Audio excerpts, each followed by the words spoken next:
All right, we are live. Welcome again. Watchers Talk Live, coming to you live around the world. Good morning, good afternoon, good evening, or good morrow, depending on where in the world you are tuning in. I am your host, Leonard O'Neill. Today, I'm going to do a couple of shout-outs real quick, and we're going to get right into it. Nothing real long. I know some days I spend four minutes or so, not quite, but you know how it is.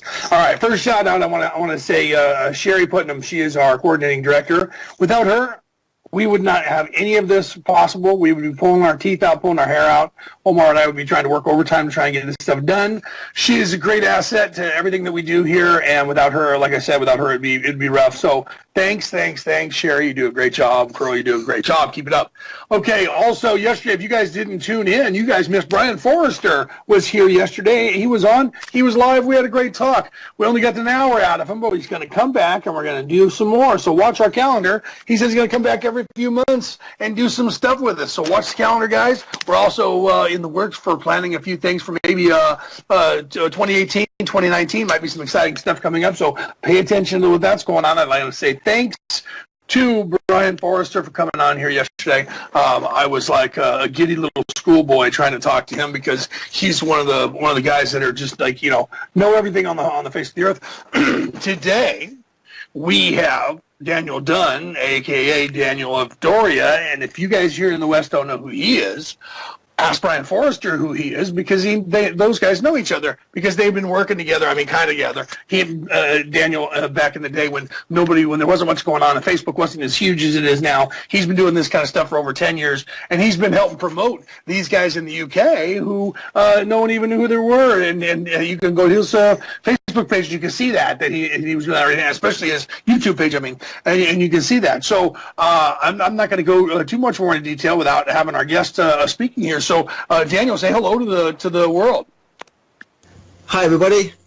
Thank you for coming. Thank you for being on here. Daniel's been very shy in his career and hasn't done a lot of interviews. Just so you guys know, he's very humble and he doesn't do a lot of interviews, but he has done a couple come out and done a couple lately.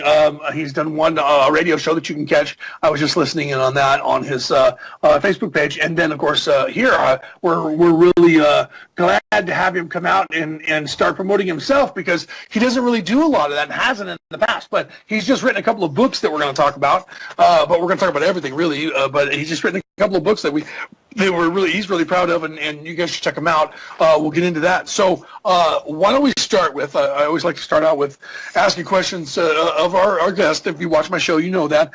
Tell us about you. Tell us about how you got involved in everything, when all that happened for you, and how that evolved to where you got to where we are today.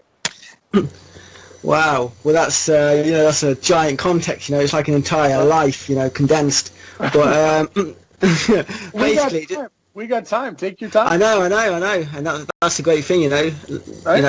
And well, basically, it started, when I was born. Basically, I've always been this kind of way anyway.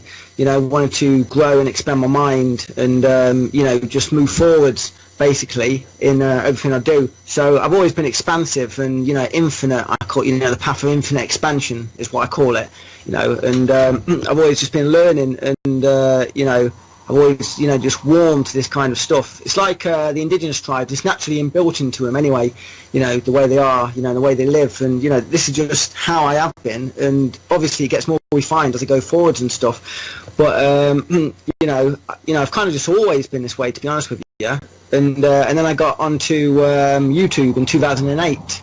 Which, it's a time when a lot of people got on there. There was like a wave of consciousness, one of the three waves that I call it anyway. And one happened in 2008, and, in the summer of 2008. And a lot of people, even Magenta Pixie, who has her own YouTube channel, who I did the interview with that you were talking about the other day, where you saw the radio interview. We kind of like got into the YouTube at the same time. Like me and her, and a lot of other people as well, like these little circles that some of them as well are still like really strong forged friendships, all the way from back then. So it's been a decade now, and obviously, that kind of like time passing by, you get to really see the person grow into who they are, if you know what I mean, and be there as well when they need stability and they need help and guidance and stuff. You can be there you know, you can be like that person to, you know, so they can fall back on you, if you know what I mean, and then you can help them forwards to keep going and have that motivation and inspiration, you know. So there's, you know, a lot more to this conscious awakening than people realise. You know, there is a lot of people that are in the background that, you know, you're not even going to realise are there really, and some of those are the most potent beings you could even possibly imagine, you know, in all of this rise. But it's like a building, you need many different layers, you know, to be able to construct it, and obviously there's the foundational pillars that need to be the strongest out of the whole structure to be able to support the weight and everything, you know. It's kind of like that thing. But yeah, there was an awakening in 2008, and then it just went on to like 2010 towards the end and stuff, and then there's kind of like another awakening that occurred, and then obviously it like climaxed into the end of the Mayan time meter of evolution, you know, which is, they call it the calendar, but it's, you know, the Mayans didn't create the calendar, it's not a calendar to them, it's an evolution of consciousness through all different stages, you know, as it goes. And you know, that's how consciousness works, and that's how it's been working on a microcosmic level between individuals as well, you know, as we've been going forward. So, you know, it kind of got to the 21st December 2012, and, you know, that was the third big wave. And then since then, we've been into this new context, basically, of kind of like instant manifestation as well, you know, where your thoughts can instantly manifest things within your life if you hold the focus, you know, your focal point on, you know, different things and stuff. And, well, obviously, since 2008, it's just been one crazy ride, really, you know, becoming more refined, becoming more powerful, and every time that a person came along, I would help them as well. I'd be in the background helping them. If there's anybody with good information that I thought was worthy of preserving and getting out to people, I'd be there in the background who's doing it. So I've helped all kinds of people, like even people like Santos Benaki as well, with all his stuff that he's done, because I really liked all the law stuff and all of the things he was saying as well, and the astrotheology and about all the stars and everything. Then there was like Dan Winter with like all the galactic DNA, and talking about all the galactic core cultures, and you know, the all the stuff that he was doing and stuff about DNA and bliss, and about sungasms, you know, and creating that electrical charge within the human body and within the DNA, which is, you know, one of the most, you know, important things really, is the electrical charge. And in my work as well, that's basically what it goes into. I mean, that's one of the most important things, is, you know, presence inside the person, because, you know, ultimately that's the only thing that separates the whole entire spectrum of human life and, you know, whole life in the cosmos, is how present are you to yourself, you know, and how present are you to others, and how present are you to the environment in which you live and everything, you know. Right. I apologize if you hear that lawnmower going by. He's literally cutting the lawn about 30 feet away from me right now. So he just went down. He'll be back again. Hopefully he'll get it done quickly, and we will. It won't interfere with what you're saying. So I apologize for that. But I agree with you, because I remember back in 2008, I was doing the Ancient Aliens thing here on Facebook, but on YouTube I was actually, because I wrote my first 2 books then, and they weren't on Ancient Aliens at all. And I was doing stuff on videos on, you can still see them there, on my channel there, about prepping and getting ready in case something happened. There was a cataclysm, and see, he's going by, he's got another, looks like he's got 2 more packs. He'll be done. So bear with us, people. I got a lawnmower guy. I can't do anything about these landscapers that are paid to do this. So, but I was doing that during that wave. I was doing more non-spiritual stuff, more physical-based stuff at the time on YouTube. But on Facebook, I have a spiritual group on Facebook, and I have this Ancient Aliens group. So I was splitting my time between the two as time came forward, and I didn't realize until until probably about maybe 9 months ago, or maybe a year ago, how much all of that was fitting together as a whole. And I didn't see it as a whole. I saw it as separate. And and that's why my first 2 books were 2 books and not 1. I thought about writing them as 1 book. The first book is about global banking and how to get out of debt, and the other one is about prepping. And I wrote them as 1 when I should have, or I wanted to write them as 1, but the publisher at the time said, no, those are 2 different audiences. Now I know they weren't. Right? Now I know they weren't. It's true. It's right. Like with all the stuff that I've done, basically I've covered the full spectrum of absolutely everything. I mean, the original Raising Eden series was, I built it over 3 years. It was a series that I did for free on YouTube that I've just placed back on YouTube because I also have the most suppressed channel within human history as well. And 2 of my channels actually went down within the past week itself. So I've re-uploaded the original Raising Eden playlist with all of the original trailers as well. And like I said, it's a 53-part series, 8.5 hours long. It covers absolutely everything all in one place, basically the full spectrum of everything from, you know, UFOs to spirituality to Atlantis, the awakening, the banking system, you know, and everything in between as well.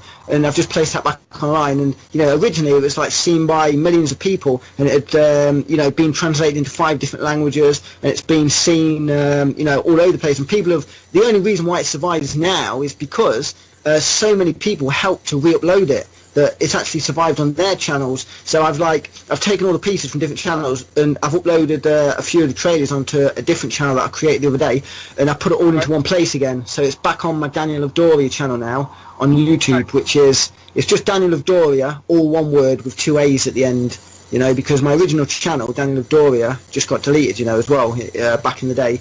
That was back in 2010. It was like 2 years old. But, you know, so at that point I had to make a decision whether I was going to go on or whether I was going to, you know, give up. But I decided to just, obviously, just keep going on because this is me, you know, this is my life, this is who I am. So, yeah, absolutely.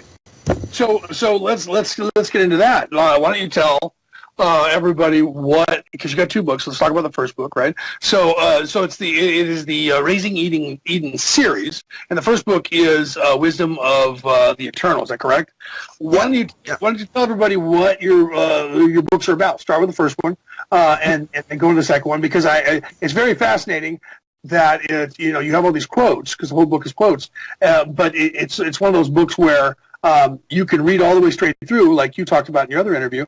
You can read it from cover to cover if you want, or you could just, you know, like she was talking about, open it up and you know, take your chances and see how that works and fits in with your the way you feel. But just explain to people what the whole concept is about your books and why you wrote them.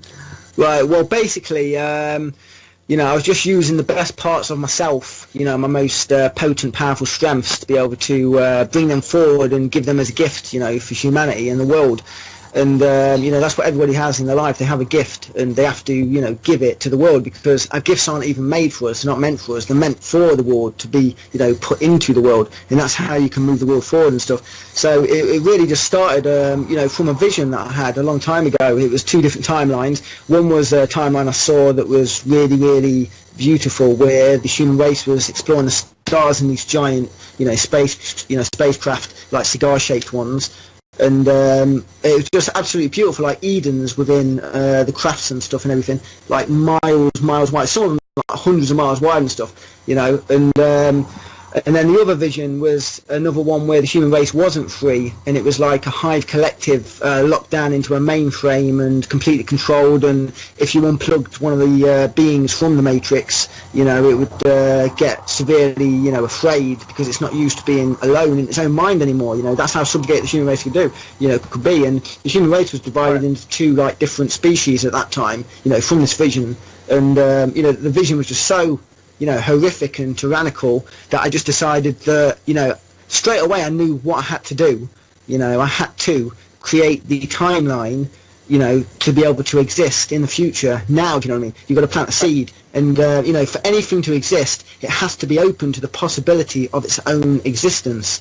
So what you can do is you can take these timelines that you want from the future and plant them in the now,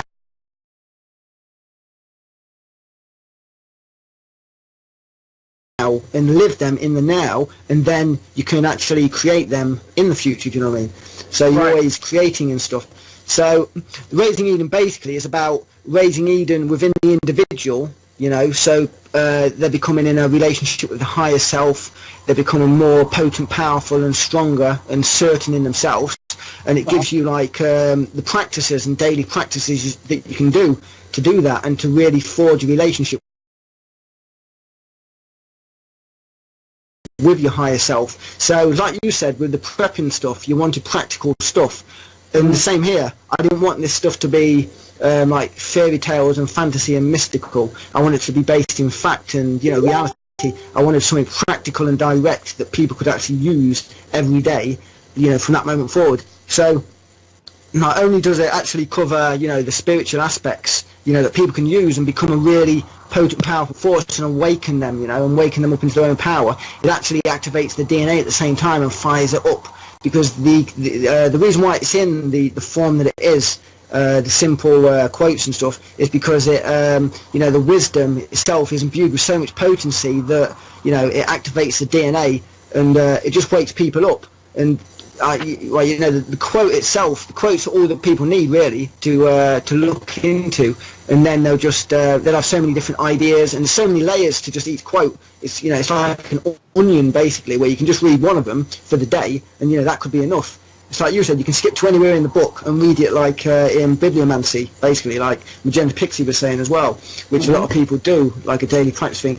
Or you can just like read it from the start to the end as well. It just like flows all, covering every subject. And the first book was basically establishing the context of everything. So it goes into a lot of like love and creation and infinity itself, and the electromagnetic fractal holograph in, you know, in which we're actually living in with now and stuff. So it sets the context. Whereas the second book is more on the actual divine practical knowledge and the application of all of it as well. You know, but within the two books, and I've just actually finished the third book 2 days ago, finished writing it. So it's actually, I've actually created a trilogy. That, you know, that's what I received. It became a trilogy. So I was just in the editing process for the third one and stuff. But all in all, together, it's, you know, amongst the most powerful work that's out there for everything in one place. And you know, it's very practical and direct, and there's not a person, you know, on the earth or even beyond the earth that wouldn't be able to use it and become more powerful unto themselves, you know, and more certain, you know, stronger. So ultimately, it's just about raising Eden within the individual, and then individually on a individual level, and then collectively raising it together. And in the future, you know, depending on how many people, you know, come to it and learn about it, it's raising Eden within the world collectively as a human race as well. So that's ultimately the goal, to establish in the future spiritual communities, you know, self-sufficient all over the world, you know, with spiritually empowered people that are connected to the higher self and have that daily practice and awareness. So that's about it. I like that. Now your third book, can you give us any insight about what that's about, or should we wait because that hasn't hit the market yet? What do you want to do with that? Yeah, I can give some insight. I mean, it's like, it's one flowing long work, you know. It's not like divided, like you says, into many different books. It kind of, my work's like a spiral, a fluid spiral that's constantly getting bigger and bigger and larger, and it all fits into one itself, you know, into each other. And it just like, because that's what all the forces in the universe are. They're all curving, you know, back to the original source from whence they manifested, you know. It's like going down a plug hole. And you know, I mean, you know, I'm actually doing painting at the moment and stuff, so I'm actually using the forces of the universe to actually create paintings. I'm actually, I've got like this special technique I do where I kind of like tie like a rope to the roof and I put the paintbrush on it, and I just let the forces do their own like curvature, and it creates a map, like a Stargate on the page, you know, maps it all out basically. But that's just one of like the funny things I do, you know, in my spare time and stuff. But yeah, like some of the next book, it just basically, you know, like it says, is you know, there's not a soul on earth who can't gain loads of strength and power, and you know, and insight and certainty and love, you know, from what's actually inside all the Raising Eden books and stuff, you know, and you know, raising them up, and you know, it's going to make their own inner true voice, you know, a hell of a lot stronger and stuff, you know, so they can go into the world and, you know, deal with everything that's going on and stuff. And you know, the third book, it's a long time coming, because, you know, this stuff, I started the concept, you know, the original vision was received 10 years ago, so it's 10 years work now, and you know, it's only really, like, you know, today, in the last few weeks, I've actually started, you know, stepping forward properly and stuff. You know, like the second book, one of the most important things about the second book, I suppose, is to empower people, you know, on the physical level, the mental environment level, the emotional level, and the spiritual realm as well, you know. And, you know, they have their own names for all of them in the third book, you know. I won't go into the names and stuff that I've called stuff, but it's also creating the, you know, like I said, practical direct knowledge, creating the 4 foundational spheres of life, you know, And the existence, of anybody is comprised into 4 different spheres, which are the health, health of the body and looking after yourself, and not just on a health level, but also on all the levels, like the mental and emotional and spiritual as well. Then there's the work sphere, which is not just your worldly work, where you sustain yourself in the world and working to get money, to pay for your house and your rent and to feed yourself and stuff, but also your spiritual work. There has to be a balance between your worldly work and your spiritual work. And then there's the the sphere of relationship, which is God is the total sum of all relationship. So everything is, like I was speaking about contexts earlier, contexts of the world, and everyone's stuck in the context of money. So there's always competition. Therefore, there's always that self-destructiveness, two forces opposed to one another, because the consciousness, the environment in which it's in, the consciousness is split into 2 different fractured states from the get-go. So in order to have a peaceful world, it can't be done with money, sadly. I know people say money is a tool. Yes, it is a tool, but ultimately the fracture has already started by actually having the idea of money in the first place, if you know what I mean. There has to be something that's created that's more holographic in nature, that's more fluid, and that's the way to solve that problem, towards the future anyway. I'll go more into depth in that anyway, but there's a lot of that in the books and stuff anyway. But the last pillar ultimately is the spirituality pillar as well. So you've got the health pillar, the work pillar, the relationship pillar, and the spirituality pillar.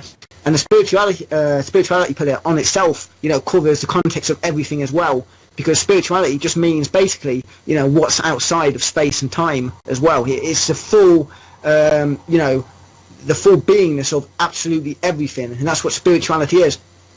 And a lot of people don't realize that spirituality, people are spiritual beings, and we're speaking about contexts again, because contexts are very important when it comes to consciousness and creating an environment for growth and for learning as well. So come from the perspective that you are a spiritual being having a human experience, because then you place yourself within a context of something that's far grander, far more greater than what you are, which means that you yourself have you planted the seeds for your own awakening and enlightenment, basically, because you've created a context to grow, infinitely, forever, basically. Right. So, it's very important that people understand that.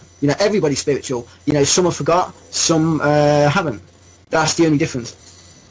Right, and I think a lot of it is because people are in different aspects of their life, but so sometimes people are just focusing on the mundane because that's what they get caught up in, like you were talking about. The whole thing has to do with it, and I didn't realize writing the books that I wrote, I didn't realize that all of this was going to come back around. It was all going to be encompassed into one thing. Now I'm glad that it was, but I didn't know that consciously. Obviously, subconsciously, I must have, because I was focusing myself and I kept pointing myself in a closer and closer environment, going to that bottleneck to where I am now, to where I've realized all of that actually came together. And you're talking exactly like that with the, you already got that. You've been working on it for 10 years. And isn't it weird that I've been working on it for 10 years? It's that 2008 time period that the awakening wave. Right, that I think, and that's when it hit me as well, just like when it hit you, and that's bizarre. And then we started coming forward, and I know other people that I've talked to that have had the same thing, where 2008 was sort of a place where they made life changes, and here they are now. So it's really weird. We can get into that maybe at some point and talk to people and figure that out, But I agree with you. I agree with you 100%, and I wanted to reiterate for the people what you were talking about with the whole money issue. The environment is created there that unfortunately puts us in a adversarial position with, the poor and the middle class and the rich, or in most cases just the poor and the rich. And then we start acting like they do because we're trying to get that corporate ladder, where you stabbing the guy in the back, and there was a comedian who had a knife that had a double-edged, and he said that's the corporate ladder knife, so you can stab the guy who's about to try and stab you in the back while you're trying to stab another guy in the back, right? So you can stick him and get up the ladder, and that's horrible that we laugh at that, but it's true, because that's the environment that has been created, like you were talking about, that we're stuck in. And the real utopia, the real Eden, is with within us. And the only way that we're going to be able to make that happen, and disclosure won't happen until we do it, you, me, and everybody else that is going to be spiritual enough to create this reality for us. And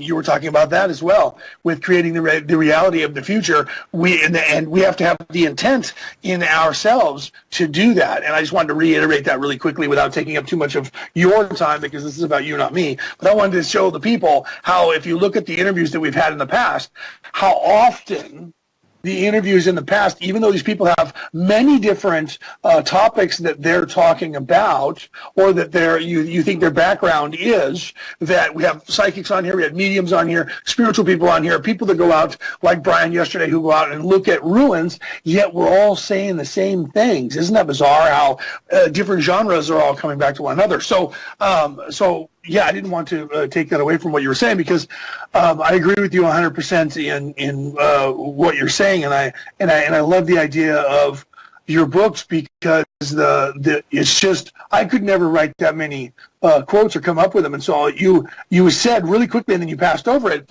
and I wanted to go back to that. Tell us about that. Now you're saying that you received this information of everything that you were doing. So you channeled that information. Did you channel that from your higher self, or do you think it was another entity above that? Was it your spirit guides? Where did you get that information from? All of the information came from, basically, a simple way of putting it is, great works are the product of great relationship. Therefore, all of the information came from me having a great relationship with my higher self, basically, and bringing that to the forefront, and embodying it within my human form. But I also had another spiritual experience, a long time ago, where, I actually experienced the embodiment of my higher self for a few seconds, and then I was back in my body again. And that kind of experience, even for a few seconds, gives you the passion for a lifetime, because it's giving you something that's outside of what was known to you in this form, if you know what I mean. So then I realised, that was me all along, if you know what I mean. So the human part of me is just playing its little game or whatever. And then the funniest thing was, I started looking at, I chose a certain symbol, for my YouTube channel and stuff. Then I looked in the, over the years, the symbol that I actually chosen was actually, I found it to be carved all over the Egyptian walls and stuff, and I actually understood what it actually meant. It's like the big sun with all the little suns handing them babies and children below it and stuff. That's a symbol of the higher self in the individual, and fragmenting into many different parts, into this domain. So somebody in ancient Egypt, or in the past, it wasn't even the Egyptians that built the pyramids anyway, or any of that stuff. They were created a lot longer ago than that. There's actually been artifacts that have been discovered, I can't remember which country it is now. It's Eastern Europe somewhere. Anyway, I can't remember the exact country. But they've actually dated all of these things they've found back to like 11,000 years ago. Now all of the Isis and all of the Egyptian gods and deities and stuff, they've actually got carbon dating on them that tracks them back to 11,000 years ago or more, if you know what I mean, which puts the dates back even further. But there is star maps etched inside the pyramids that tell you when they were built as well anyway, and when they were aligned with the stars. That's also on my page as well. But there's also, there's not just that kind of stuff. It's all of the pyramidical structures on the earth and everything, they're all aligned with the stars above, so microcosmic, they create macrocosmic stellar spin, and it's like you said, all of this work that everybody's doing, it's all little fragments of the same thing, because Dan's winter work goes into stargates and the fractality of things and stuff, and even me doing these books and putting all these words into these books in the most simple form, that I could, because it would, if I could go into any subject, any quote, and create an entire book on it if I wanted to, but that's why I've had to compress them so much. It's basically just, this is the only form that I could possibly put it in to get all of the information out there and all of the, imbued consciousness and stuff, So it's absolutely amazing. I agree. It is. It's amazing completely. And like my third book, which you were talking about with the pyramids, and my third book is called Orion Rising, and on the cover of the book has the pyramids and the constellation of Orion right above it, directly above it, correlating with the pyramids itself. And I did that on purpose. I made that whole cover myself to show. There's a theory that when the pyramids were built, at the time they were built, the constellation of Orion was in fact directly above. So when they built the pyramids, they correlated with the Orion's belt and the constellation of Orion. So in that book that I wrote, which is going to be a trilogy, I have two other books. One I'm writing, the second book I'm writing now. Third book I've already got in my head. I just don't have it all down yet, and I will. I'll get that stuff out every couple of years. I'll get a book out, and we'll get that going too. But it plays into exactly what you're saying, where if you look at things now, we're starting to realize that we're much older as a race. Scientists are starting to see that our DNA doesn't come from here, that we came from someplace else. Now that poses the question, with all the theories, where did we come from? And then there's all those theories about where we came from and how we got here. And we don't know the answers to that yet. And I don't know the answers to that yet. I just know that we're not from here, that we're from somewhere else. And then we came here, at least that's what I believe now, because of everything that I'm seeing, that we're just from here. And that we've been or if we have been here, we've been here for a lot longer than we think we have. Just like you were saying, in at least 10,000 years. But now there's that group where it's 10,000 years, but then there's also the possibility of us being in here even longer, but also looking at that we terraformed the place. And we'll have to figure that stuff out as time goes. And I think a lot of that has to do with work that you're doing, because your work is helping people to be empowered and to spiritually grow. And I think that like you just said, like you mentioned a couple minutes ago, we as a human race, we as the people on this planet need to, and this is what we're about here at Watchertalk. We've been working towards this. The people that we associate with, the people that we talk to. Pardon me, I'm having problems. I think it's because they're cutting the grass there, and I'm having allergy problem with the grass. Anyway, oh no! Yeah, right. I'm getting phlegm. Sorry about that. So what I believe is that we as a people have to become more conscious and more spiritually aware, and because we're getting to a point where we need to vibrate at a different level. Like Omar was saying earlier when we were talking about the vibration level of the planet now and the human race, and then the frequency is at the wrong frequency. It used to not be here at this frequency, and this frequency is making us a little more violent. And I think that guys like you who are doing this work and bringing this to the forefront is going to help us all change that vibration and get us back to a place where we can be more peaceful and grow as a race instead of compete so much. And like you just said about a time when there isn't any money and we have a utopian in Eden where we have self-sufficient people who are in villages or in cities or in states that work without money. And I wanted to make sure that the people understood how you were going with that. You honestly believe that? Am I right that we should be working towards that point? Well, we need to first of all, the most important thing is learn the spiritual aspects of things, and and having basically we find all of the negative traits out of your being, and we try and embody all of the positive traits within your being as well. And one of the things about truth is, it's not, you're not seeking truth. You don't seek truth. Truth is something that you live, and in order to embody the truth, people are going to, they're going to absolutely have to drastically change the way they live, and be conscious on absolutely everything they do. Look into every single little detail, even make a checklist, one by one that they can tick up on, like their diet, their health, and what they're eating and stuff, what they're even what their minds are looking into, because there's so much information there now within this world, and it's easy to get over saturated with information as well, and evil likes to be studied. So make sure that if you are studying dark matter and dark subjects, you have a balance to what you're doing with an equal and opposite good positive energy as well at the same time, because otherwise it will try to claim you. That's what energy does, it tries to claim you. So if you embody the positive aspects of truth, compassion, kindness, they will become stronger within the world anyway.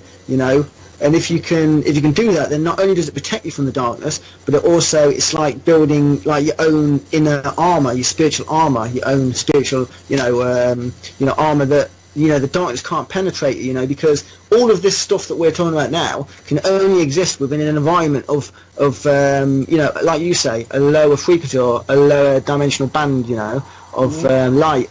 So if you can create and cultivate an environment of high light in yourself individually, then we can construct one together, together consciously and collectively, then you can go from there. And a lot of people, they get these ideas and they try and, let the mind solve the greater problems. But the human mind is made, the ego body human mind is made to do the day-to-day tasks from day to day, the small,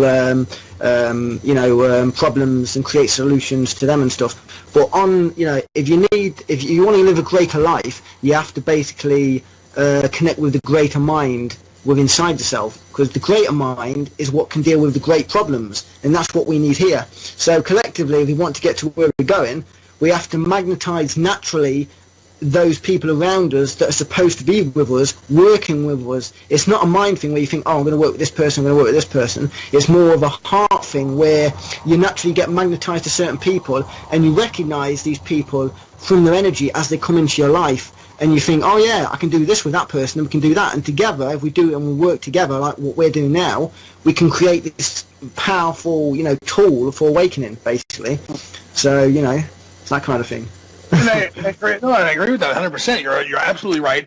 And the only way that any of that is going to happen is that guys like you and I and everybody here, watchers, what we do here, and all of the people that we're associating with and working with, we all have to work together to get it done, because you and I both know that the powers that be don't want us doing any of this. They want us to be slaves and just do what we're told to do and just continue working and doing what we're doing to make their pockets fatter, and that way they can wear bigger wigs, as it were, and or the bigger hats now that that they do with the Pope, and so we do know that. Now I have a question from the audience here. We have Sherry Putnam says she also works with us at Watcher's Talk, but she's watching and she's asking a question. What is the point in duality, and how do you conquer it? Well, you can see creation as a learning environment, something that we've descended into to learn, to get back to. And, that's a very, very good question as well, because there's the whole, Garden of Eden thing in the beginning and stuff. Right. About, why would people need to get out of here? But I think the context is basically something like, it goes into like Dan Winter's work as well, about if we were think of the film The Avatar, when the Na'vi are there and stuff. The Na'vi were very, very powerful and very in harmony and symbiotic relationship with the Earth, and with their planet. I think it's called Pandora or something. Yeah, something close to that. Yeah. And the Na'vi, they were having a symbiotic relationship with the world and stuff, but then these dark forces came in, from somewhere else, from the greater darkness, as you could call it. Just the same as what's happened here in this world today and stuff. These forces come in and stuff, and they start knocking the balance and trying to create a different context, and subjugate the population and stuff, and expose them to all these kind of things.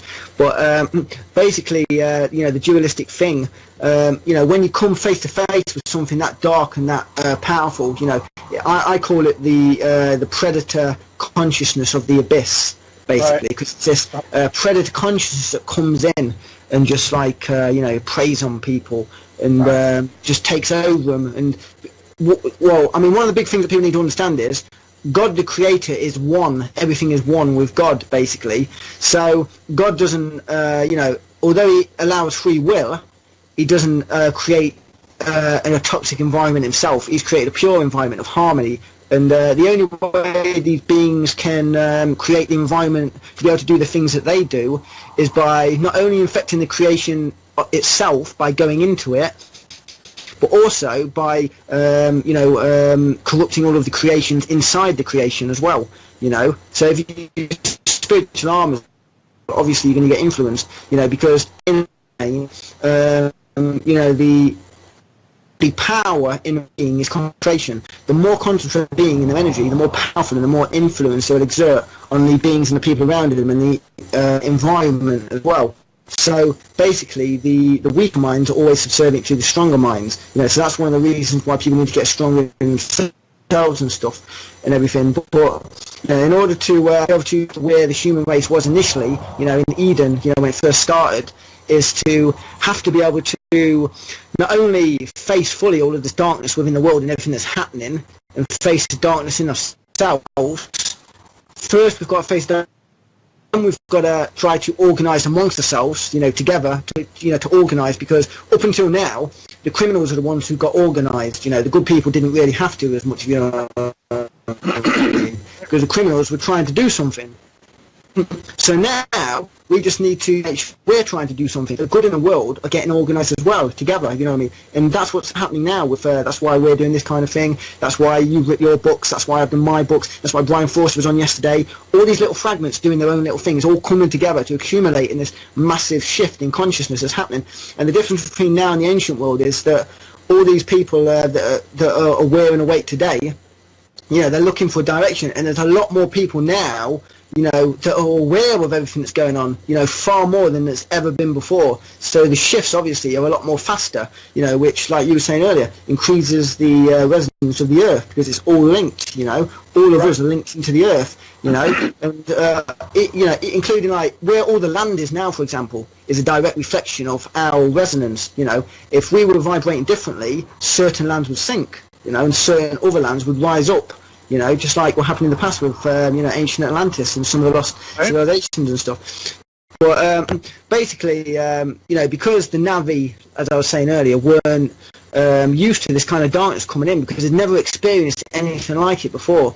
It's kind of like the human race. They don't know what's going on or why it is the way it is and what's happening. Because obviously there's forces and great forces within the world that are in the world greater than some of the forces who can oppose them. Because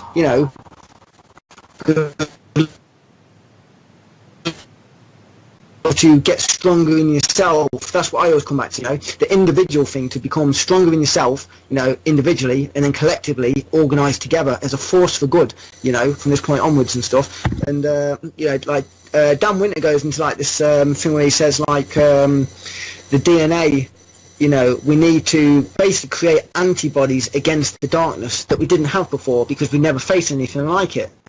So you could say that everything, like the earth is like a cell, and we're learning to fight a disease, disease that's come into the earth and that's coming from somewhere else, and we're learning the antibodies to be able to defeat it, and once we've managed to be able to defeat this darkness on this level, then we'll be able to obviously go back out into the stars and create the glorious galactic civilization that we once had in the distant past. Because right now, today, we're living within the ruins of what we once were. That's kind of my, some of my thoughts and perspective on the kind of things, So. But I agree with that 100%, because literally we had this society here at one time, and who knows how long we've been here. There's some suggestion. We were trying to talk about that. Omar and myself and I were talking to Brian about that. That if we had lived on Mars, and we lived here on Earth at the same time, that had to have been millions of years ago. And even if you come away from that and say, let's forget about that and look at the time period of Atlantis and what was going on then, and all the theories that we hear and the stories of the technology and the way of life at that time on this planet, even if you don't say we were grander than that and just say that we were here as Atlantis, then that was in and of itself a it was a utopian society that was worldwide, and it was more technology than we have now, better technology than we have now, a lot more peace than we have now. So even better than we are now. So even if you just look back and say that was 10,000 years ago, we were at one time in a grandiose scale, a human race with a lot more running force than we are now. And we were trying to get back to that. I agree with you. Hold on. So let me ask you this. For those people who say, you and I are farther down the path, obviously, than most people, we've already had our start. For most people, say, that are just trying to figure that out, and they're just tuning in, say, to or finding you or me or all this stuff that's going on, and they're saying, how can I help? How can I do this for myself? What do I need to do to start? To give those people your perspective of what they need to do for themselves to start being more spiritual. Well, basically, they just need to make sure that they put themselves, they have like a want, that inner desire to want to know more, and just be open to everything as well, And I mean, even before I even started on YouTube, I spent 2 years like a sponge just on YouTube, just soaking up videos, soaking up information. I hadn't even started. I need to build a context, a powerful context, like I said earlier, an environment of learning for myself, inside myself, because, it's, although you can't see it physically, it is, you're creating domains inside yourself, like on an emotional level, on a mental level, as well, and on a spiritual level inside yourself. So, it's like having a field that you need to fill up with, good seeds and good plants and stuff.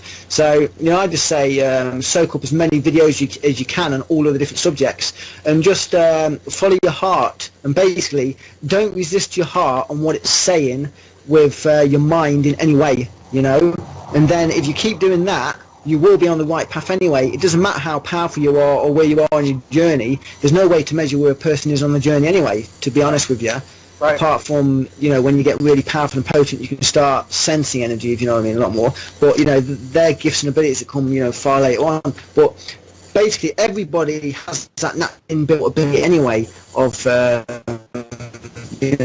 self and the soul anyway, because everyone, is a soul. They don't have a soul, they are a soul. That's basically what we are. So, like you just change context of everything. But make sure you're building context of learning for yourself, and just make sure that you've got that desire to want to know, and don't be afraid to message people, like message me, message you, talk to people, just move forward with it. If you've got just do both, or just message who you're interested in and stuff, and most of the time they'll like you doing it, they'll want you to message them, because that's their life, they spent a lot of time and energy getting to where they've got to, and it is who they are, so right. Just have an open mind, and just be yourself, and just don't hold back with your heart. Right, and I think that we're lucky to live in a time period that we are in now, because of how bad things have gotten, and now we've gotten to a point where we do have the internet, we do have this media that smartphones and computers, that we literally have the entire world's knowledge at our fingertips. So, and it's not like before we had to go to the library and hope that you could find a book, and then you had to be subjected to the librarian or the company who owns the library's ideology of what they want to put in their library, and keep certain books away from you to read. Now, even if they're banned, because here in America there's a lot of books that are banned and you can't get the books here, you can go online and you can still get those books and read them. But you couldn't do that before, because they wouldn't allow you to buy them inside the United States, because they didn't like what they had to say. See, so they would ban them. Well, now that information's out there and we can get it out there. And so just like Daniel said here for you guys, YouTube, I tell people that when I was making videos on YouTube, YouTube's your best friend. You can find anything that you want on there. Not just that, but just the internet itself, the different search engines around the world that you can go to, Google and all those other search engines. You can find anything that you want, anything that you're interested in. And I agree with you, what you just said. For those people going, a lot of people are afraid to question, a lot of people are afraid to ask questions. I've noticed that they're even doing this show, we'll have thousands of people tuning into the show, and they'll be talking, they may talk to each other, but they don't ask questions directly as much. And sometimes I think they're afraid to step up and ask the question, and it's kind of weird. And I wish that more people would engage more and ask questions and not be so shy, because we know they're there. We know that there's people watching us and listening to us right now, and not very many of them are asking questions. But they want to hear what's being said. And for those people who are afraid to ask questions, that's okay too. Eventually you'll get to that point. Just like Daniel said, you just have to look into yourself and start looking at YouTube and listen to guys like me, listen to guys like him, and question everything. Don't be afraid to look at many things. You should, like he said, open your mind. Have your mind open your mind, and don't be afraid to ask questions and just run with that. I mean, otherwise, where are we going to go? How are we going to get to where we're at? And it's kind of like The Secret. You know how they had that secret that they had, and it's kind of like that, where getting back to getting the negative energy out of your brain and out of your psyche, and getting positive energy in. Like he was saying, you have to reinforce that, because we're like a cell that's trying to defeat an evil, a disease that we never had to incorporate before. And I really like the way you put that. That's why I wanted to go back to that and mention that again, just because that was really cool that you did that. Now, where do you think? Let's talk about that. Where do you think we came from as a race? Do you think that we were created here, or do you think that we came from somewhere else? Well, that's a funny question for me, because I know we came from the higher dimensions already, because I've been there, and I've just come down again. So right. It's kind of I've got that experience. So I remember that form, Right. All I can describe it is inside ourselves is we're formed as pure beings of light, basically. So it's like exactly like Yoda says, we're not this crude matter or whatever, because Star Wars is awesome. And but yeah, that's the truth. The human race did descend from the higher dimensions into the lower dimensions where we are now, and everything's obviously vibrating on. It's like we're all trying to get back to the source again, but why we're here. You've got to enjoy the ride. You've got to enjoy, every single moment, because it's about being present. It's about becoming stronger. And like I said, building that armor, that spiritual armor, inside yourself, on all your levels of your, domains, which is, your physical, your mental, your spiritual, and your emotional and everything, And you've got to protect yourself in all of them areas and to be able to identify which ones that, don't allow your thoughts and your emotions, don't allow them to direct you all your life. Make sure that you've got power to direct them onto things as well and stuff, And it's the same with energy, of your energies and stuff, because, it's like your host, that woman what you was on about, she was on about the, the polarity of the universe and stuff. And, the polarity of the universe, like I says, in God's creation, there was just benevolence, there was love.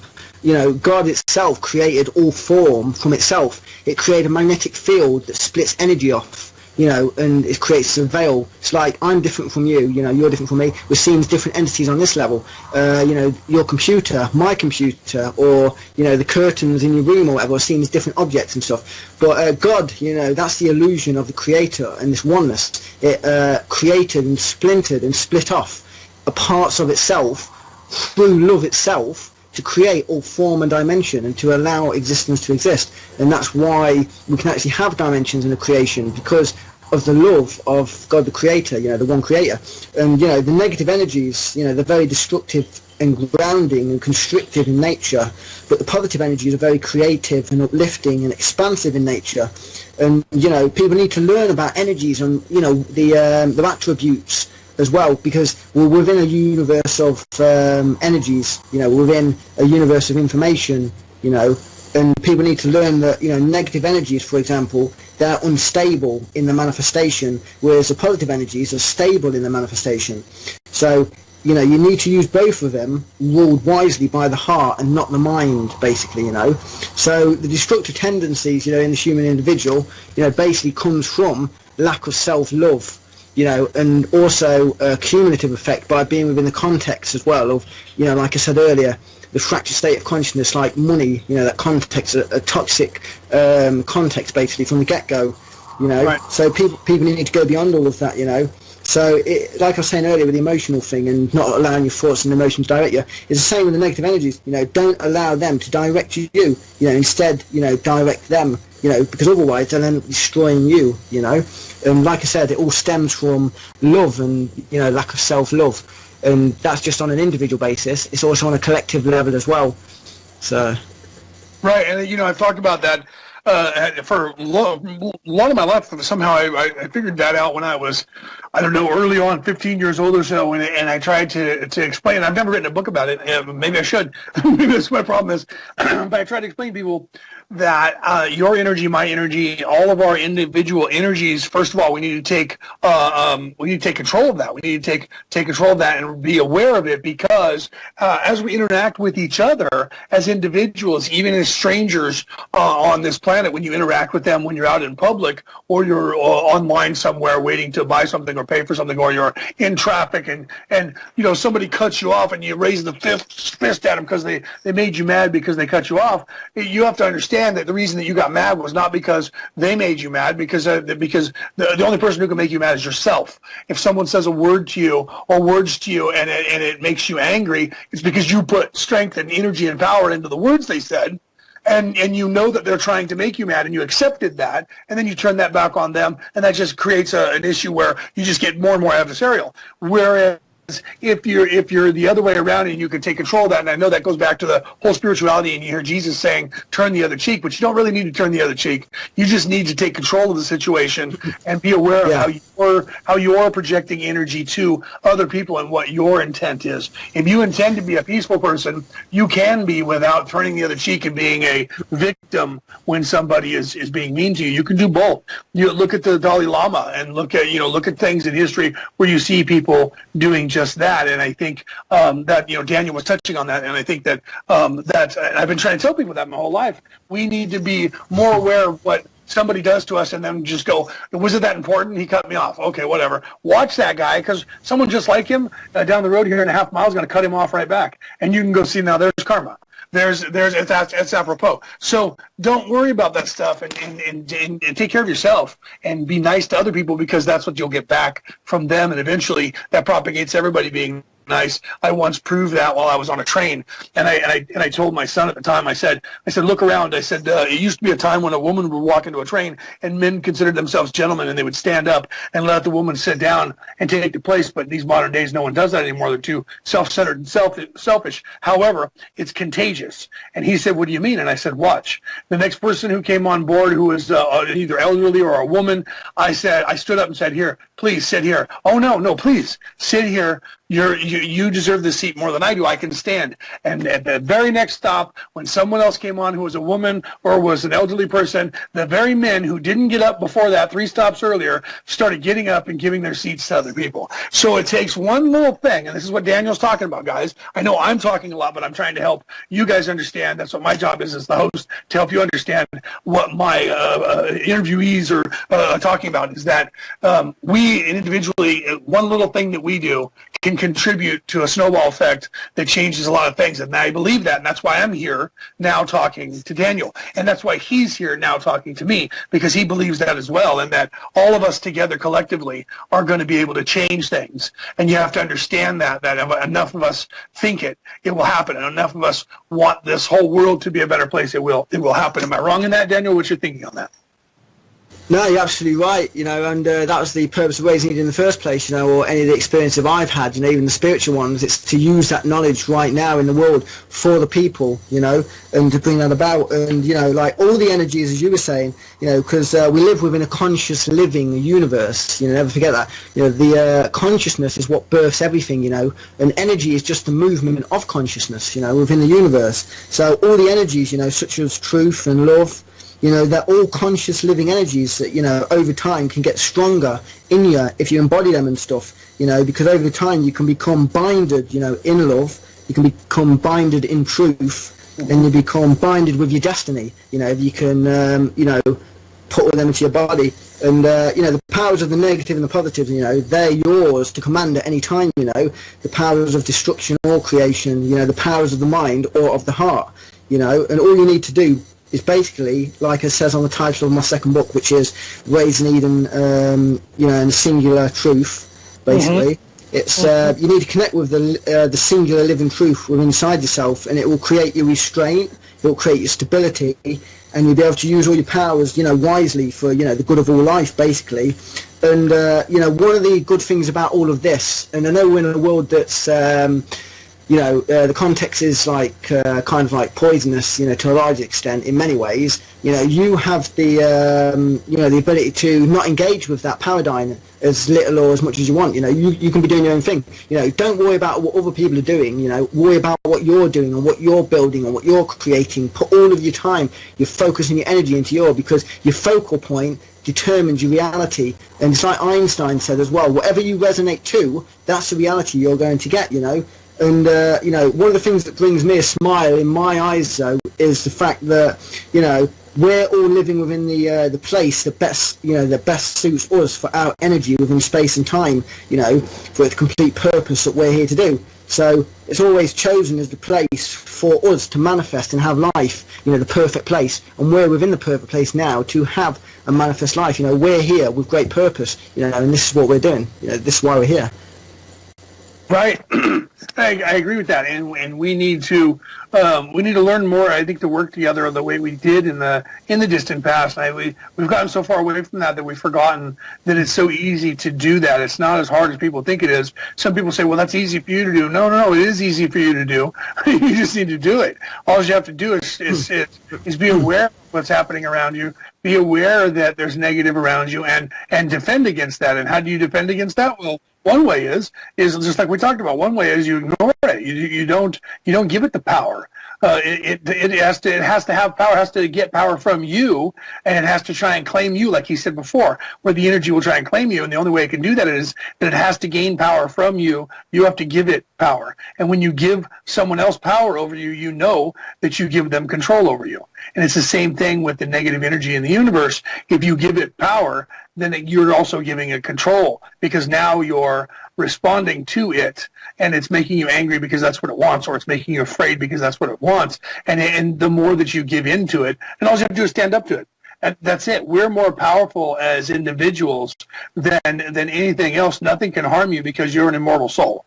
You will live forever. Your energy, and right now you're occupying this body, and we're here because we're here to learn what we're here to learn. So all we have to do at that point is just say no.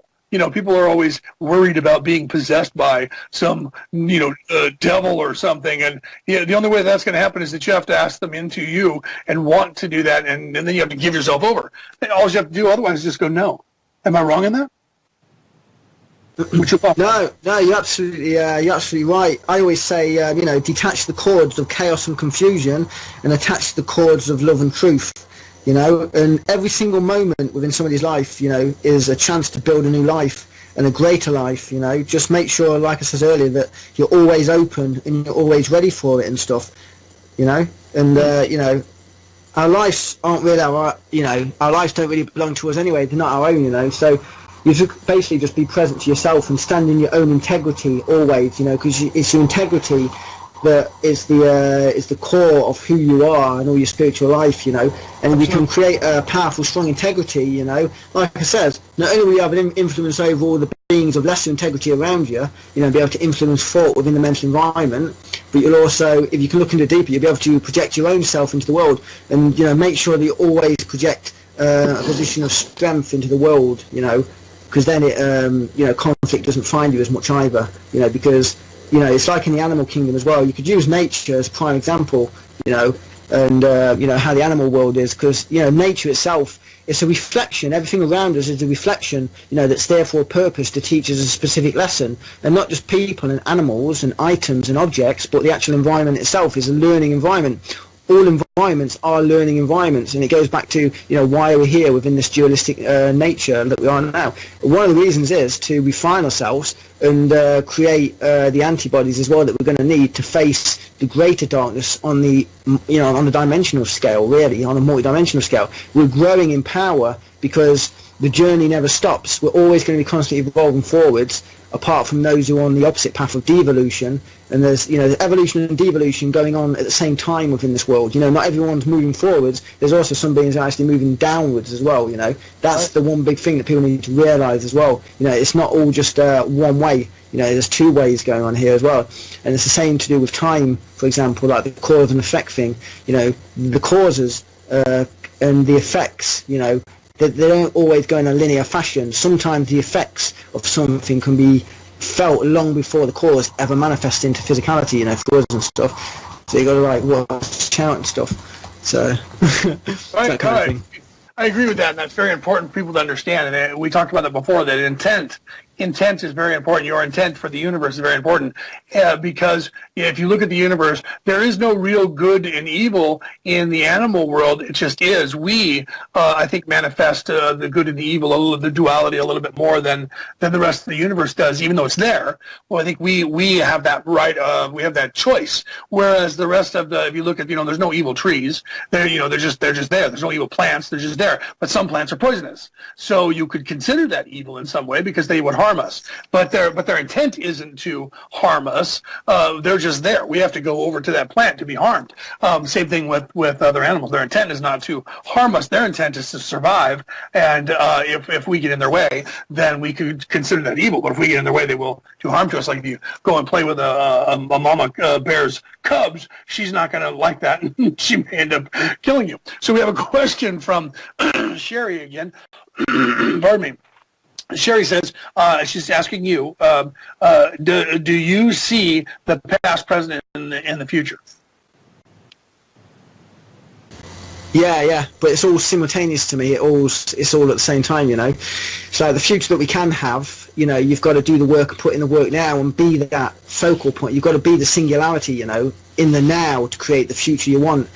And you've got to, you know, if you're strong enough and powerful enough, and your influence will, you know, by itself cast a large influence on everybody anyway, you know, but you've got to be present. Presence is the key and the foundation stone of all spirituality. You know, that is the most fundamental, powerful thing, because that's the only thing that separates everybody. You know, if you look into the world, some people, if they're not very present to themselves, you know, they don't accomplish much or anything, you know, or they don't get much done, you know. And, you know, how can you help other people around you if you're not first present to yourself? You know, how can you get involved and contribute to the world in need? You know, how can you participate? How can you do anything if you're not present to yourself? So fundamentally, you know, presence is the most foundation, you know, one of the foundation stones for all spirituality. And there are other stones as well that I go into, you know, there's like 4 that I pinpointed, but, you know, it's all within the books. I basically give a lot of new insights and new foundational pillars that probably have been overlooked, but they shouldn't have been, if you know what I mean. It's like I placed them all in this book for a purpose, so people can really establish that relationship with the higher self, and they can have the daily practices, you know, to be able to do it as well. You know, and that in itself, just by having that, I've created a context of learning, you know, and growth for anybody and everybody. It doesn't matter how advanced you see you are, how much you think you know or you don't know, it doesn't matter. Anybody could pick these books up, these 3 books now, this trilogy that I've just created, and they can have everything they need to know about everything from galactic core cultures to DNA to Atlantis to the ancient past, you know, to the present, to the world they're in, spirituality, you know, all the direct positive things they need, you know, off the grid stuff as well a little bit, you know, nature and all the energies and, you know, the strengths and the weaknesses and stuff, you know, a direct spirituality, you know, to establish that relationship. So, you know, that's basically what it was about, really, making sure, you know, people have the most powerful high wisdom and the best parts of myself, you know, to be able to, you know, use it for their own spiritual awakening journey. Right, and you know what, and that's like everything in a nutshell, and I think that people should go and take a look at your books, because there's a lot of information that's going to be in there that we wouldn't even be able to continue talking about here, because there's just so much. If you look at his books, they're not thin, they're thick, there's a lot of stuff that's going on there, and we need to do that as a people. We need to start understanding that. And I like I wanted to reiterate what you pointed out, where you said about how there's devolution going on as well as evolution. So, you know, at that point, I think, you know, people, you need to realize, just like you had said before, that, or maybe you said this when we were off air, I'm not quite sure, that when you, no, you did, you said what Einstein said, where, you know, if the idea that you have in your mind, the energy that you put forth in your mind is what's going to end up giving you the people that surround you, because you're going to start gravitating towards that group of people. They're going to start gravitating towards you, and eventually you're going to start finding each other in the world and start gathering in larger and larger groups. Now, that's good, because the more that we do that, the more we become aware, and the more that we become aware of what's going on with our inner self spiritually, the more we're starting to figure out that, and this is what we're figuring out now, that the DNA code that we have is almost like a history book of who we are. Am I wrong in that? Yeah, the history book contains all of the memories of every single event, emotion or thought, you know, depending on where you're looking in within the DNA, you know, crystalline structure itself. You know, it can tell you all the information all the way to the first human being that descended into these realms, you know, from the higher dimensions and stuff. And also all of the journey in between as well, from all of the star systems that we've travelled to from that back, you know, that ancient past, you know, perhaps even millions or billions of years for all we know, you know. But there seems to be different bands, you know, like a negative bind on the polarity scale, it goes back to Orion for some reason, and a positive one goes to the Pleiades. And a lot of the Pleiades at the moment, they're not even they can't even have life there yet, which means that we're binded to them. Our destiny lies within the Pleiades for some reason, you know. That's our future. So it hasn't been created yet, but we're still being influenced here now by the effects of a cause that isn't even caused yet, if you know what I mean. It's the same with the Raising Eden thing. That's why I brought the cause here now, you know, ahead of time, you know, for people to get involved in. And it's the same with the binds of Orion as well. There's a lot of negative energies that come from the Orion constellation as well that are linked to our past and stuff. And you know, all time is simultaneous. It's all occurring all at the same time. You know, time itself is an illusion. You know, that time exists because obviously we're descended into form and dimension, and in order to have form and dimension, you have to you know, have a slowed down effect of the manifestations of the energy from the one, because we're all part of the one. So the one created a magnetic field that allows all form and dimension to exist, but also allows time to be birthed, and also what we perceive as gravity, you know, as well, to be able to exist, because it's a slow down effect like glue, so the manifestations don't occur all at once, you know. So we burst into time, literally. Right. So now, what do you think about? Because I brought up the DNA and our DNA being almost like a roadmap to, like you said, to where we were from. Now, what are your thoughts on DNA? What are your thoughts on the manipulation or the possible manipulation and the theory of manipulation of our DNA by the Anunnaki? What are your thoughts on that? Well, I think people need to get rid of the idea that we were authored by, you know, some other race or anything, and they need to come back to that, you know, because as soon as like another race claims ownership of, you know, humans or whatever, or as a part of us, they will try to claim us as their own, and you know, they'll do everything they can, remember, to try to create a beachhead inside human consciousness, like an idea that they're entitled to be here, or they're entitled to do what they do to the human race, but they're not, you know, they're not supposed to be here, you know. That's why there's such a violent, you know, aversion to it, and that's why everybody in the world knows that something wrong is seriously, you know, happening, you know, something happening is going wrong. And, you know, when it comes to DNA itself is a shimmering waveform configuration, you know. Right. The evolution itself, you know, the biggest factor in evolution is light and the sun, basically, and the earth, because each one represents a mirror, you know, and the sun transforms energy from the higher dimensions into the lower ones, because everything's energy, you know. It transfers energy from the higher realms into the lower ones, and it's got to go through the earth as well. So around the earth and around the sun are like fields, like the morphogenic field, and right. Even one pulse of light could turn the entire human race right now, this second, into something else, because the waveform, we're all a shimmering waveform of configuration of DNA, because that's what DNA is. It's not a solid structure or anything. It's also spinning. It can be recoded at any time, you know, not just internally from us, because the DNA, it's read-write. It's not just, you know, write or whatever. And then you've got epigenetics, which is your source and soul is above genetics, so you can create yourself and evolve yourself into whatever you want to be. Like, we evolve into what we are going to become through the actions of what we do, and all of accumulation of our thoughts and everything else. So a lot of the things that's happening in this world is actually these beings that have come in are trying to turn us from one species into another, but do it within their own set of agenda as well, you know, instead of allowing it to evolve naturally and stuff. But yeah, the biggest factor in DNA and evolution is light, you know, because it can, in the twinkling of an eye, turn one species into another within a single second. It's not a long process, although we see like processes in certain places in the animal kingdom and all the kingdoms on the earth and stuff, you know, from the distant past. They're just because the body in itself adapts to the environment, you will see subtle changes over time, but all these missing links, they're never going to find them, because consciousness beings do turn from one state of being into another one simultaneously, you know, due to light and pulsars and, you know, radiation and stuff. So right. Right. Now, I had a question earlier, and because when Sherry asked a question, she actually asked two questions, and I forgot to ask you the second question. So they just put it right back in the chat here for me. Again, I'm sorry about that, Sherry, that I didn't ask that. So she actually has two questions but they're both tied into the same thing. So let me ask you the question, and I apologize, Sherry, for forgetting to ask him that question. I got caught up in what he was saying, and we just moved on. So a good thing she brought it back to that. So Sherry said, I'd like to ask him if he believes in the Merkaba to travel, one question, and do you believe in synthetic Merkabas? Am I saying that word right? Well, yeah, the Macabres, Merkaba, Macaba. Well, basically, like I said earlier, the humans are mostly empty space. The creation is mostly empty space. So at the core of what we truly are, we're formless beings of light. So if you can create a focal point in of yourself, it is possible to travel, physically, emotionally, spiritually, or mentally within any of those domains if you have a powerful focal point. It's in those those domains and stuff. It's something I've done myself in the past because I wanted to see if it was possible, if I could.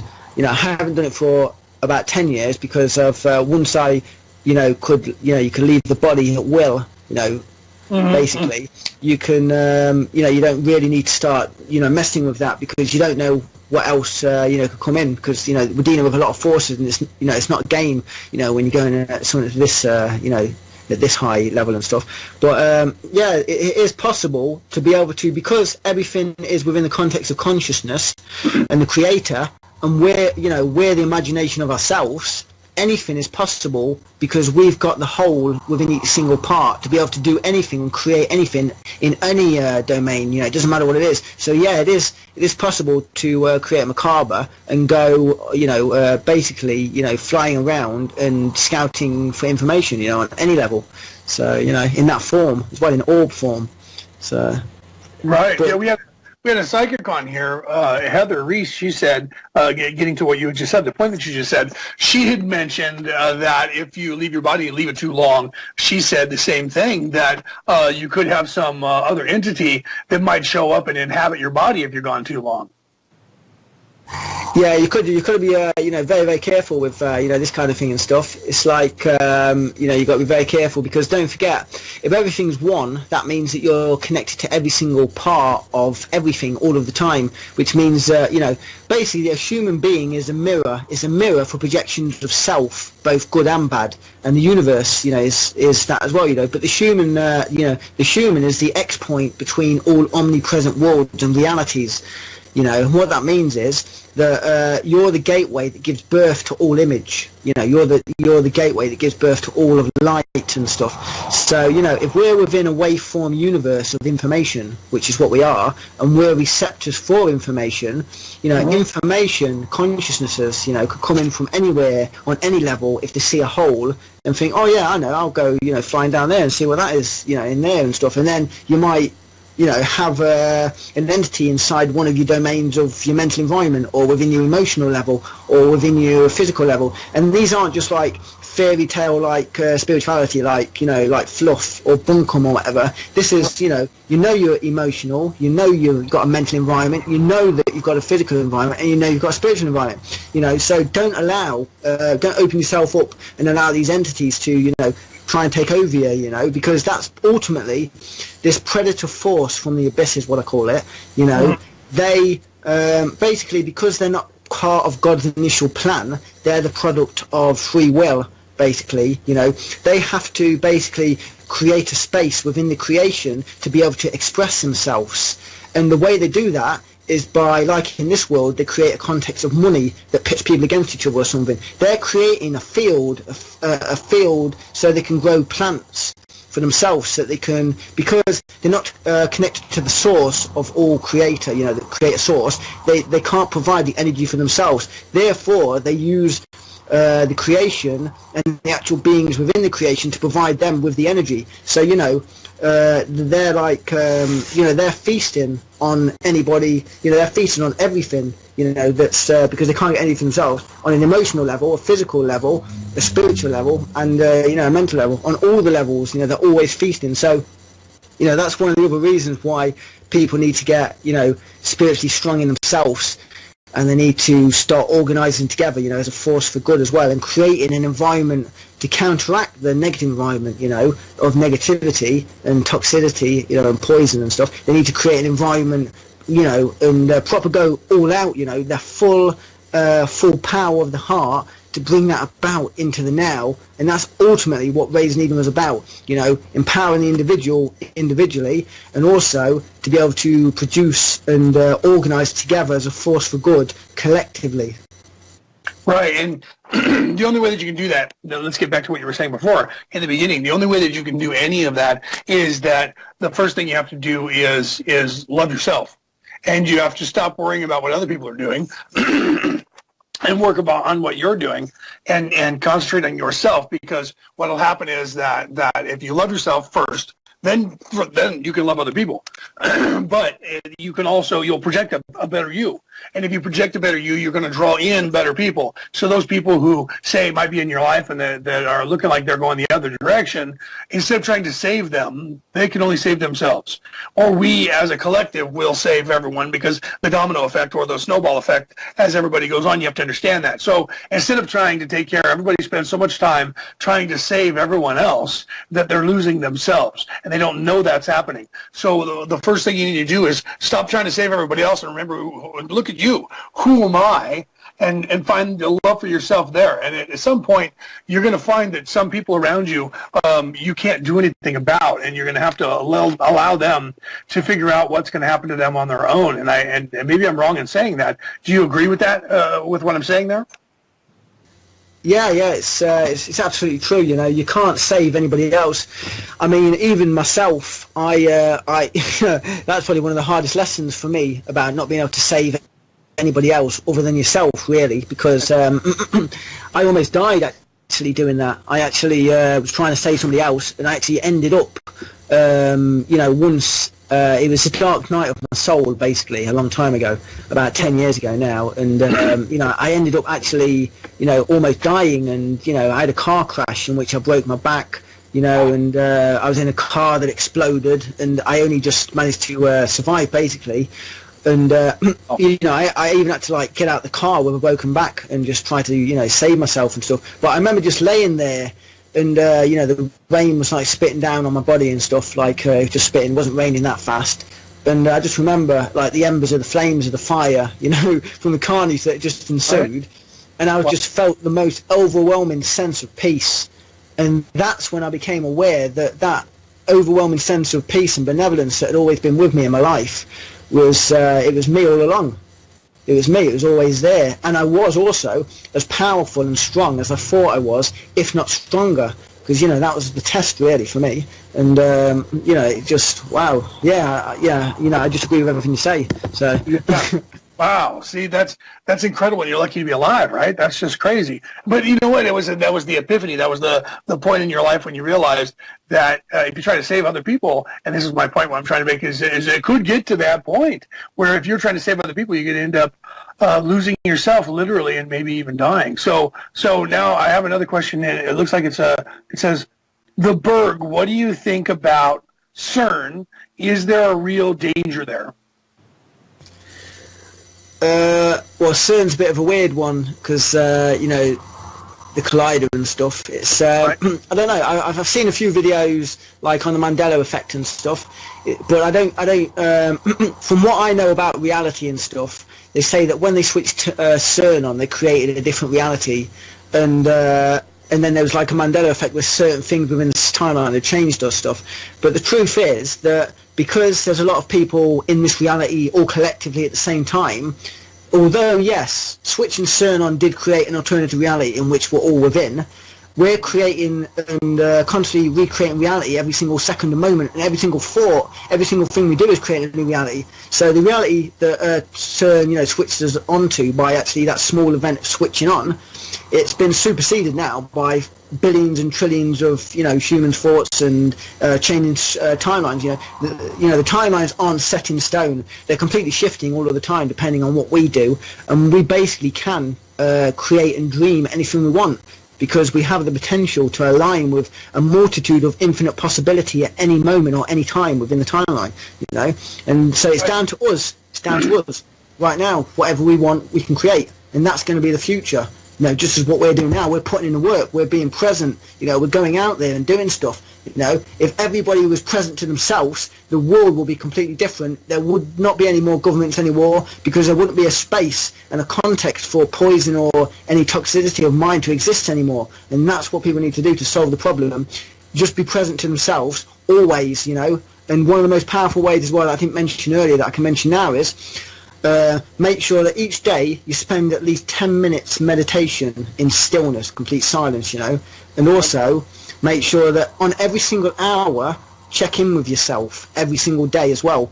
Make that connection to your higher self, because ultimately it's a higher consciousness that is going to get us out of where we're wanting to go. And as well, higher consciousness, connecting to something greater than yourself, is also because it's going to fulfill your being as well with something, you know, with more energy than you've got capacity for. It's going to make you feel great and fulfill your being and fulfill you and make you feel good as well. So, you know, always take time out for yourself every day, you know, for at least 10 minutes. And if you don't think that you've got time for yourself that day, do it for 20 minutes. Right. Right. Now, when we were talking about CERN and the collider, you had mentioned the Mandela effect. For those people who don't know anything about that, can you touch on that a little bit and let people know what you meant when you said the Mandela effect? Yeah, well, the Mandela effect is pretty similar to what we were speaking about earlier, which is like the butterfly effect, where, you know, one small thing can shockwave out, you know, through like ripples within a pond, changing everything. The Mandela effect is kind of like the same similar thing. In the context of CERN, when they switched it on, that was a big event, you know, within that space of, let's call it, you know, the conscious living ocean of one. You know, when that was switched on, it created ripples, you know, ripples going around the pool and stuff. But the Mandela effect, basically, people think that when they switched it on, certain events in the timeline was altered. So, like, saying they released, you know, a movie in like 1932 or something, then the movie in our timeline now, people have the memory of it being released in 1932, but others have a different memory of it being released in 1935 or something. Right. Know? So it's pretty confusing. But, you know, although me personally, you know, I don't think that's true at all. You know, judging by what I know, because, like I said, people are constantly collapsing reality every single split second, every single thought and everything. They're always creating a new potential, and there's an infinite amount of potentials every single moment and minute, you know, from everything that person's doing and every thought that they do that can send reality off in a different direction. So, you know, it means that even if it did create an alternative timeline, that there's so many trillions and billions and, you know, gazillions timelines being created since then that it's not going to really affect anything anyway. So, you know, people need to stop worrying. Right, and I apologize. I got the blower right outside my window right now, so bear with us for a second, guys, as we let that guy pass my door here. So my mic, I'm sure, is going to come on. You can't hear anything. So give us a moment here while we wait for this guy. It should be done in a minute. Right outside my window.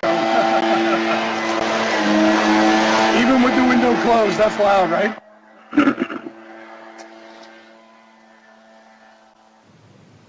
He was literally standing 2 inches outside my window, facing away. So the exhaust was literally hitting my window, and the sound is still coming straight through. I apologize. So, yeah, so just like you were saying with the butterfly effect, hopefully you guys can hear me okay. Let me know, Daniel, if you can hear me okay, even with that noise. Sorry, I think he's going to be hopefully done in a second. I apologize, people, for that. That's just horrible. We have to look into making sure that on Mondays and Tuesdays we maybe try to schedule a little bit later, or I'll go out there and give them one for anyway. So I wouldn't want to do that. So, but like you were saying with the reality and the butterfly effect, and I think that a lot of that, like you were saying, might be hooey anyways. Because I think our memory sometimes is askew and things change. Although I have had things happen where I remember something happening a certain way, and the rest of the world had it happen a different way, and I've kind of pointed that out. But it was literally, like you were saying, a reality thing. I remember back here in America, in basketball here in America, there's a Los Angeles Lakers playing, and in history now, they won 3 championships in a row. I watched them lose the 3rd championship and not win it, and not three-peat. And the next day when I woke up, the headlines showed that they won and that it was a three-peat. And in history now, they won that, but I watched them lose that game horribly and not three-peat. I watched it happen, watched all the people in the arena react to it, everybody, the broadcasters talking about it, and how they just fell apart at the end of the game, and how they didn't win it, and now in history they did win it.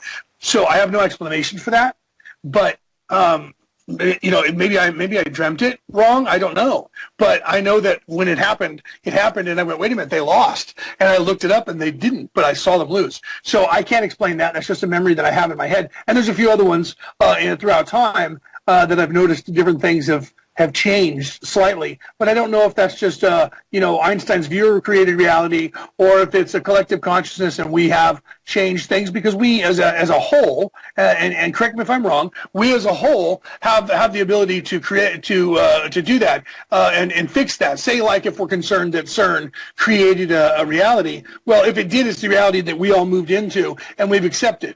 Because if we didn't, we would all change that reality, and could, just by all thinking the reality that we want to have. Am I wrong in that?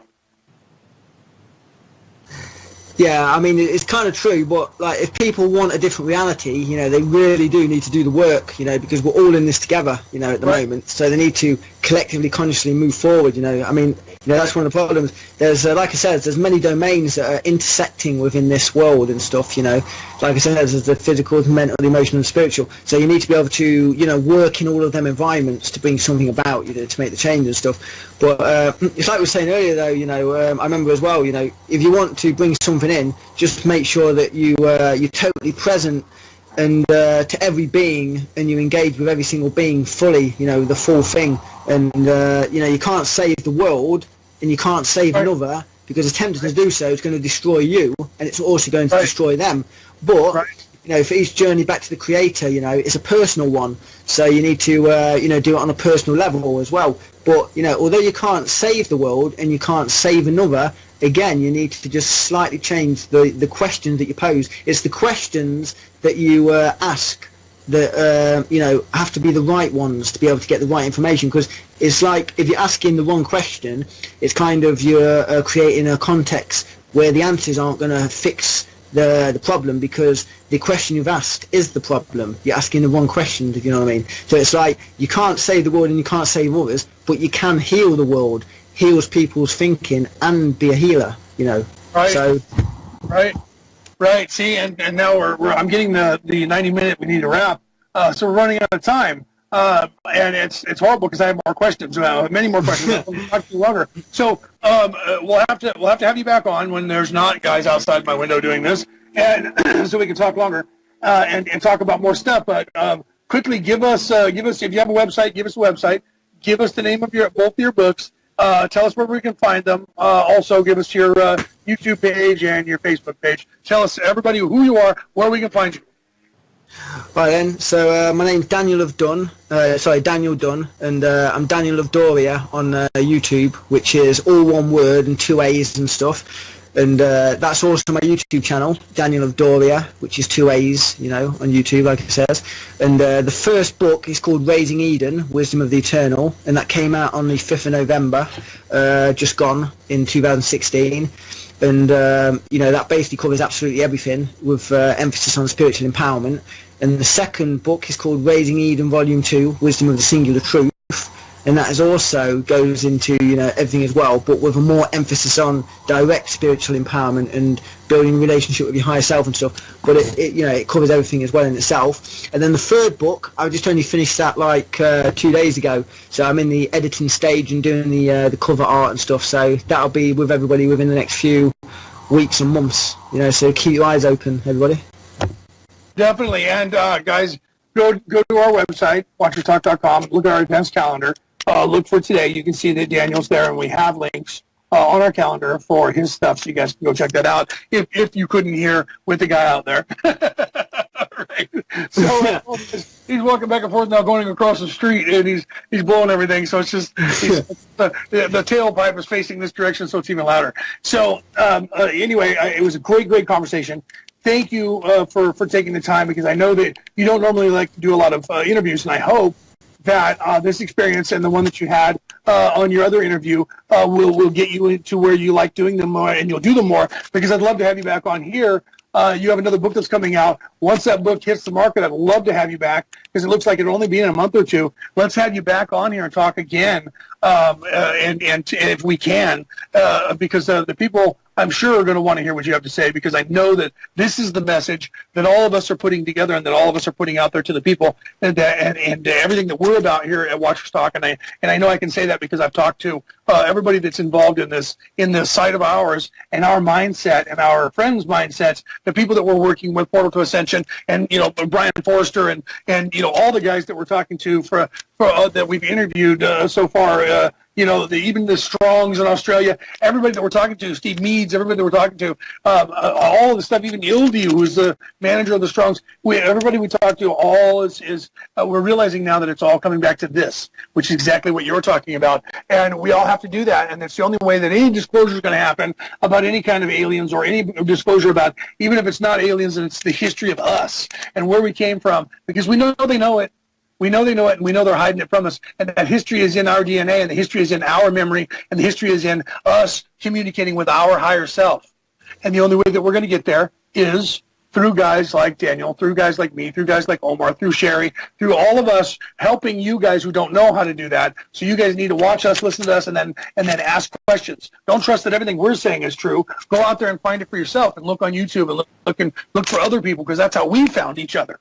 Is looking for other people. That's how I found Daniel, looking for other people that are like-minded, so that we could talk, and so we could bring this information to you guys. So go to our website, guys. Take a look at our events calendar. You're going to see we have a chock full of a bunch of other people who think just like we do. And grab our app, download our app. If not, just subscribe to our YouTube channel, and you'll get the information. You won't see it live unless we broadcast live on YouTube, which we do that sometimes. So you'll get a ping then. Otherwise, guys, do the work. Like Daniel just said, you have to do the work. It's not going to just happen. The only way that you're going to evolve spiritually is that you're going to have to fix yourself. Love yourself first, then you can love the world. You can love everybody else, and then you can fix yourself. Daniel, thank you for coming on. Yeah, I'll definitely come back as well every few weeks or months. Yeah, don't hang up. Don't hang up when we get off, because I know that Omar's going to want to talk to you. Okay, so stay on here. We'll wrap the show, and then Omar will come on, and then we can talk. Okay, so guys, thanks for coming, people. This was a great show, and we're gonna you just heard Daniel. He'll come back, so keep it looking on our calendar, and you'll find him. If you guys want to find out what's going on with him, you can hear us when he comes back. So keep it looking on our calendar. Daniel, thank you. Great show, buddy. Stay tuned. Hold on right here, okay?